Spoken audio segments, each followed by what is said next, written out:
اللهم صل على سيدنا محمد يا رب صل وسلم الحمدللہ نحمدہ ونصلی علی رسولہ الکریم. آج ہم علم ترا کے بعد والی صورت لإیلاف قریش پڑھیں گے. ٹھیک ہے, کل ہم نے پڑھی تھی علم ترا سورہ فیل, آج ہم پڑھیں گے لإیلاف قریش. لإیلاف قریش, قریش کو مانوس کرنے کی وجہ سے. آدھا جملہ ہے, آدھا دوبارہ آ رہا ہے, دوبارہ اس کو تکرار کر رہے ہیں. یعنی قریش کو مانوس کرنے کی وجہ سے سردیوں اور گرمیوں کے سفر سے, اس وجہ سے ان کو کیا کرنا چاہیے؟ پس, فا کا معنی پس یا تو لیعبدو, ان قریشیوں کو چاہیے کہ وہ عبادت کریں رب ھذا البیت, اس گھر کے رب کی. بیت گھر کو کہتے ہیں, بیت کسے کہتے ہیں؟ بیت اللہ ہے نا, اللہ کا گھر. بیت السلام یہ لکھے ہوئے ہوتے ہیں نا, بیت الخلا, تنہائی کا خلا, تنہائی کو کہتے ہیں, تنہائی کا گھر. تو اور رب ھذا البیت, انہیں چاہیے کہ وہ عبادت کریں اس گھر کے رب کی. الذی, وہ رب, اطعمہم, جس نے کھلایا ان قریشیوں کو, من جو, بھوک سے, یعنی بھوک میں کھلایا, وآمنہم, اور بے خوف کیا یا امن دیا, ہم ان قریشیوں کو, من خوف, خوف سے امن دے دیا اور بھوک سے کھلا دیا. سمجھ میں آ رہی ہے بات؟ تو یہ تو اس کا لفظی ترجمہ ہے. ٹھیک ہے, اب ہم آتے ہیں تفسیر کی طرف. تو اب ہم انشاءاللہ اس کی تفسیر پڑھتے ہیں. لإیلاف قریش ایلافہم رحلۃ الشتاء والصیف. اصل میں یہ ابتدائی آیات ہیں جب قرآن کا نزول شروع ہوا تھا. مکہ میں رسول اللہ صلی اللہ علیہ وسلم نے جب اپنی دعوت کا آغاز کیا تو اللہ تعالیٰ نے عربوں کو بتایا کہ دیکھو تم جو اس گھر کے رکھوالے ہو, اس کی وجہ سے دنیا میں تمہاری کتنی عزت ہوتی ہے. آپ کو پتہ ہے مکہ کی سرزمین ایک ایسی سرزمین تھی, بواد غیر ذی زرع, جس میں زراعت بھی نہیں تھی, کچھ بھی نہیں تھا, خشک, اور ایک بس زمزم کا پانی تھا وہاں پہ. دور دراز کنویں ہوا کرتے تھے. تو ابراہیم علیہ السلام نے اللہ کے حکم پہ اس جگہ کو آ کے آباد کیا. ورنہ آج بھی آپ جب جاتے ہیں نا جہاز سے, تو آپ کو پتہ ہے مکہ آنے سے پہلے جہاز میں آپ کو بہت لمبے لمبے صحرا نظر آتے ہیں, اور ریگستان ہے اور کچھ بھی نہیں ہے, یعنی وہ جگہ رہنے کے لائق ہے نہیں. وہ تو اب پیٹرول دریافت ہو گیا تو لوگ وہاں رہ رہے ہیں. تو اب ان عربوں کو کیا تھا کہ بھائی یہ معیشت کیسے چلے, ان کی تجارت کیسے ہو. تو معیشت کے لیے اللہ نے کیا کیا, ان کے لیے سفر کو آسان بنا دیا. کیسے آسان بنایا وہ میں بھی بتاتا ہوں. تو وہ لوگ یمن میں جایا کرتے تھے. یمن بہت خوبصورت جگہ ہے.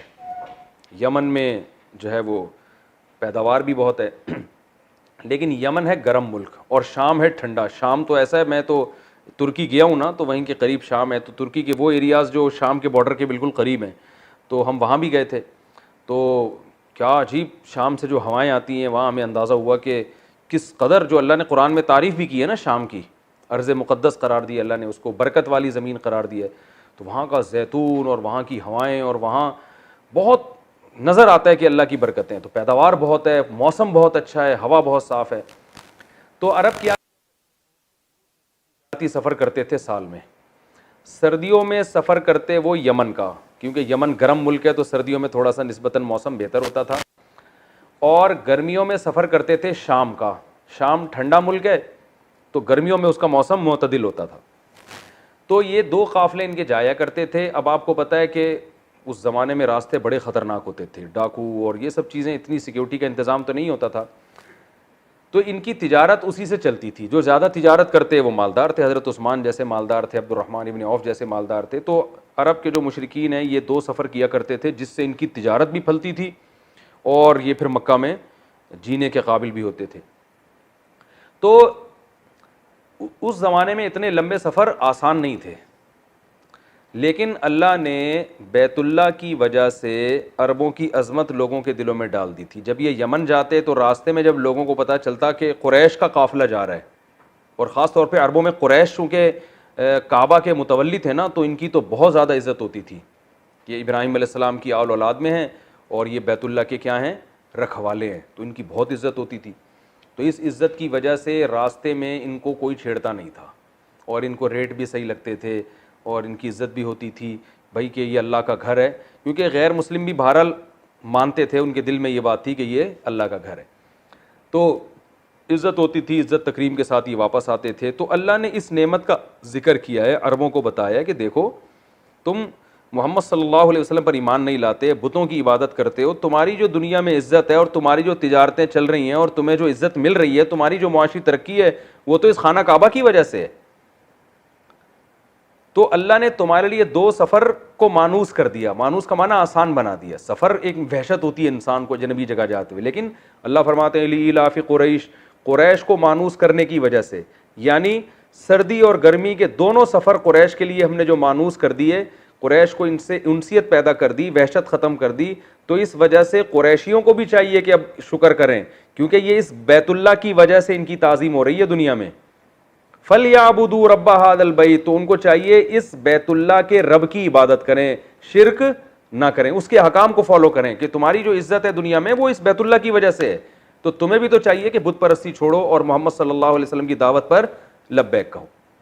اور اللہ نے فرمایا کہ رحلۃ الشتاء والصیف, سردی گرمی کے سفر کو اللہ نے آسان کر دیا.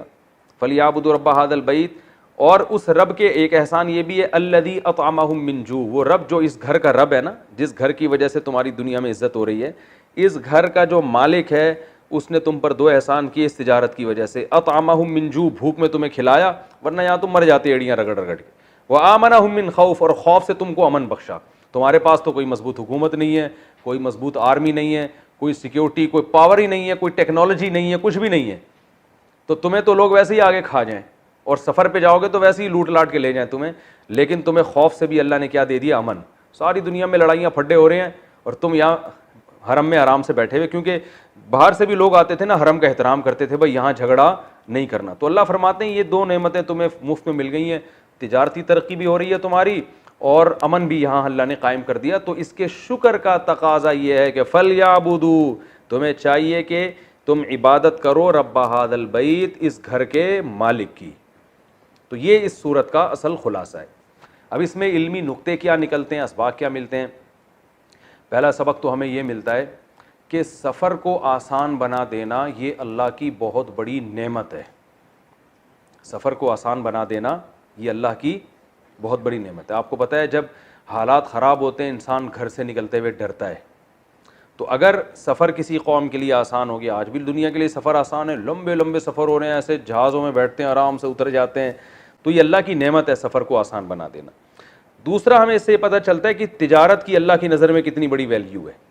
اللہ نے جب قریش پر انعام کرنے کا ارادہ کیا, اور انعام کیا ان کی معاشی ترقی ہو اور بھوک ان کی ختم ہو, تو اس کے لیے ملازمت کو پسند نہیں کیا گیا, بلکہ کس کو پسند کیا گیا ہے, بزنس کو. اسلام میں بزنس کو فوکس کیا گیا ہے, جاب کو اور ملازمت کو بزنس کے مقابلے میں پسند نہیں کیا گیا. معاشی ترقی اگر آپ چاہتے ہو آپ اپنا بزنس اسٹارٹ کرو.